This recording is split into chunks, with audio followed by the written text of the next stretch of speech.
Welcome to this week's edition of Outdoors Online, a weekly webcast produced by the North Dakota Game and Fish Department. I'm your host, Mike Anderson. My guest this week is Ben Holen, the Aquatic Nuisance Species Coordinator here at Game and Fish. Ben, we're at Lake Sakakawea State Park today. What are you guys doing here? Today we're performing watercraft inspections. These inspections are a great education tool to use to educate boaters on all things ANS, promoting clean, drain, dry, and also checking watercraft for anything like zebra mussels, Eurasian water milfoil, curly pondweed, or any other ANS that may be attached to watercraft.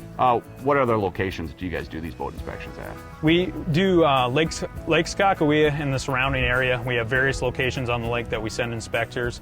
We have a crew at Devil's Lake. They also rove around Devil's Lake and do various locations there.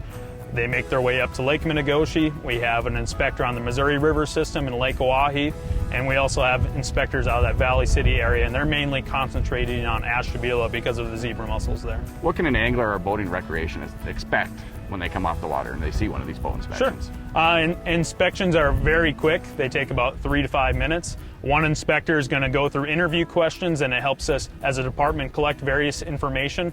The other inspector will kind of work through boats methodically, check the outside of the hull, underneath the boat, any areas that could contain water or have vegetation or any mussels, and they work through systems. They ask to make sure that all drain plugs are pulled upon exiting water bodies and make sure that all ANS regulations are in compliance. One thing we should do is remind our viewers that these are not required. They're all voluntary. Yep. All our watercraft inspections around the state are voluntary. They only take 3 to 5 minutes, and we've had great cooperation from the public during these inspections and great feedback. With these on certain times and the COVID-19 virus, have you guys had to adapt? Yep, we've adapted in various ways. We follow all COVID-19 guidelines. In the past, we've handed out education material. This year, we're not doing that because we're afraid of the transfer. So hopefully we can get back to that in years to come. You mentioned a little bit about everybody's been pretty cooperative. What kind of feedback are you getting, Ben?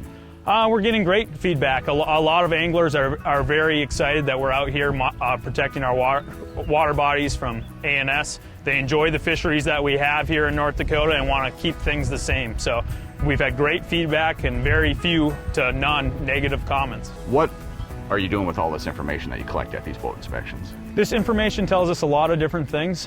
It first allows the public to give us some feedback as far as ANS. It also allows us to judge risk of water bodies that could be at risk for ANS. Some of the things they asked are if you came from an infested water body, and it gives us a location, an idea where to concentrate our ANS efforts, and also our education material to those areas to protect those resources.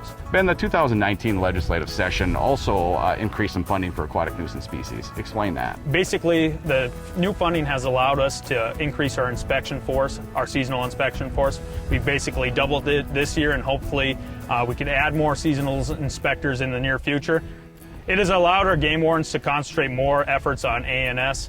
It allows them to have additional time invested in ANS and have the resources they need to perform both roadside checks and just daily checks during their routine. What are you hoping these water recreationists or boating recreationists or anglers get out of these boat inspections? Well, I hope they learn a lot about ANS and promoting good habits that prevent ANS. So our inspectors are here to answer any ANS questions they have and also promote good habits so that we protect our resources for the future. A lot of great information, Ben. Thank you. Thanks, Mike. For more information on aquatic nuisance species, visit the Game and Fish Department's website at gf.nd.gov. For Aquatic Nuisance Species Coordinator Ben Holen and the rest of the staff here at the Game and Fish Department, thanks for joining us for this week's Outdoors Online. We'll see you again next week.